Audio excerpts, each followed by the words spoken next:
Hello, I'm Lori Stevens, your 8 to Great certified coach from Powerful Education Solutions and Life Skills Prep Camp. On this past Monday, we introduced the topic of enabling behavior. And some people may not be clear on what that is. So today we're going to take a deep dive and figure out what it is, how to identify when we're doing it or when it's being done, and then what we can do about it and how we can make things better. So enabling behavior is when we do something, a behavior that allows someone else to continue a behavior that may be destructive, toxic, or otherwise not good. So in the Monday Minute, I mentioned maybe a parent or an adult enabling another adult, but what I have found in my business and working with families for many years is that a lot of times parents enable behaviors in their children that are non-desired, and they don't even realize they're doing it. So today I really want to help with that and talk about that and see if we can identify some of those areas. So to be pretty specific, enabling behavior and loving detachment are two opposite approaches in relationships, especially when dealing with someone who has destructive habits such as addiction or toxic behaviors or irresponsibility. And understanding these concepts is crucial in maintaining healthy relationships while encouraging personal growth and accountability. And that's the key with when we have loving detachment instead of that enabling the behavior. We really encourage that growth, that self-growth, because it's a learning opportunity. So in the Monday Minute, I did talk about how there was a mom who called when I was the director at a small private school. And she called because she'd given her son the directive, go get your material so you can work on this assignment that's due next week. He blatantly ignored her. And when they got home, she realized it and she called to say he had done this and asked me what she should do to fix it. Well, at the time, the student's in 8th grade. And at this point, my thought is that the following year, he was going to move on to a different school. And these behaviors would happen again. And if his mom kept fixing the problem by bringing him back down and getting the material or going and getting the material for him in the first place, she's enabling the behavior of him not doing it, not being a true student and not taking care of himself. So, of course, the answer I gave her was, let him fail. Do not come back down here to the school. Do not come pick up the materials. Do not do this for him. Allow him to have the natural consequence of not having listened to what you said and see what happens. Now, she continued the conversation, which was fine. And then at the end of the conversation, she was really on the fence. She wasn't sure what she was going to do, but she asked me how long I would be there. And I said, well, I'm here till 6 every night. So at 5:45, she showed up to get the material because she just couldn't let her child fail. But ultimately, throughout that school year, we worked with that mom and helped her, and she ended up allowing her student to fail a couple of times, and he got the lesson, and then he started listening when she gave him reminders. So that was a positive outcome. And a lot of times, you don't get it that quickly. You have to allow them to fail a couple of times, which is fine, but it's hard as a parent because we look at our child and we just want them to be successful. Here's the key.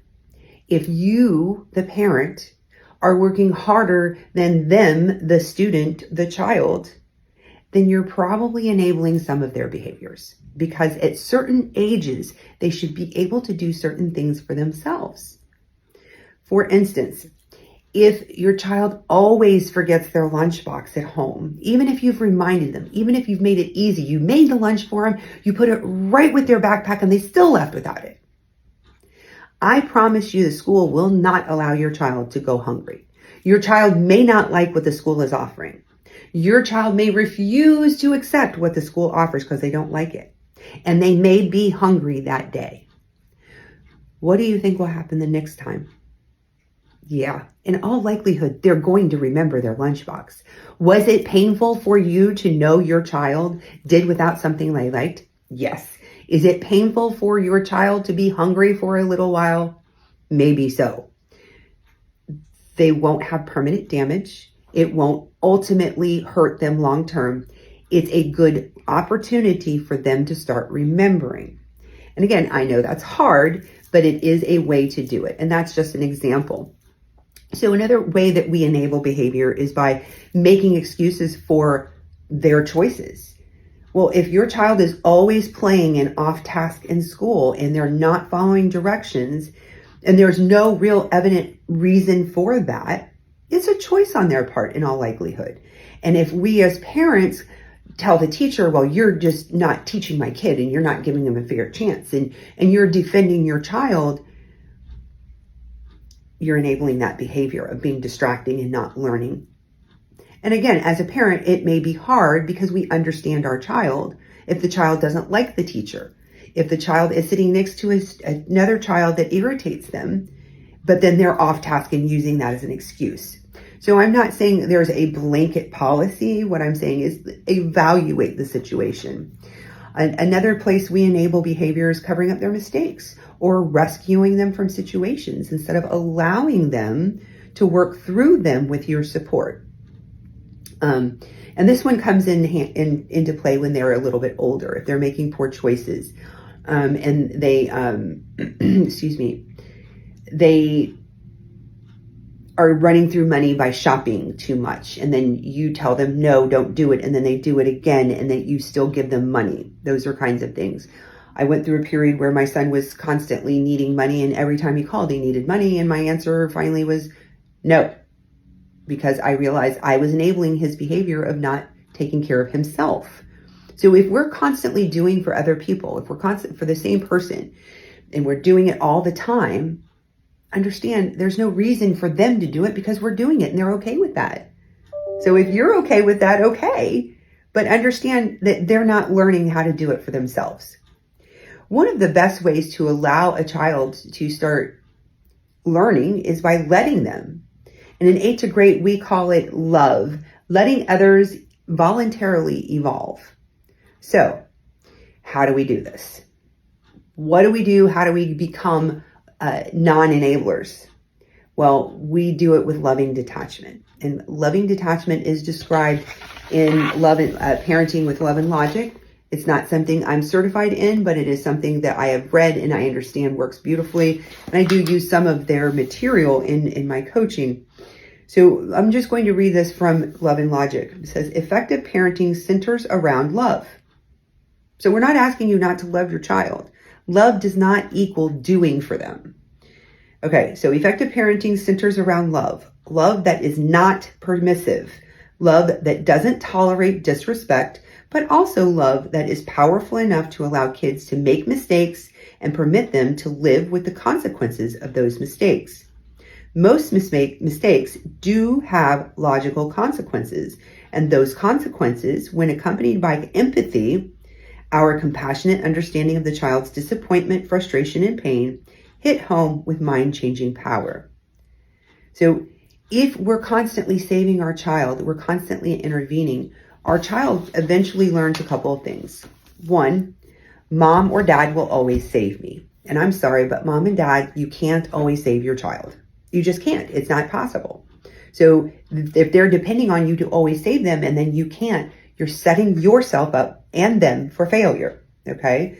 Another important message that they're getting is if mom and dad's always doing it for them, they feel like they can't. Not just that they won't, but they can't. Or that they believe that you believe that they can't. So we want them to believe in themselves. So what it said in Love and Logic that I just read, it allows them to make mistakes.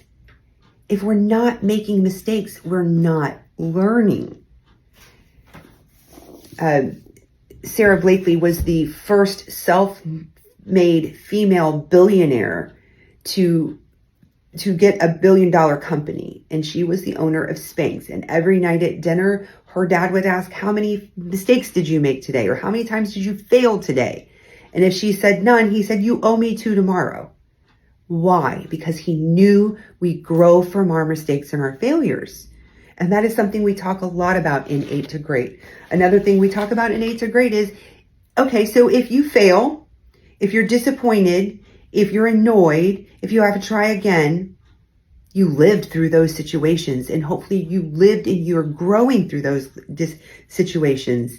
So if your child is at that age and something happened and we never let them do it again, we're telling them that they shouldn't do it again.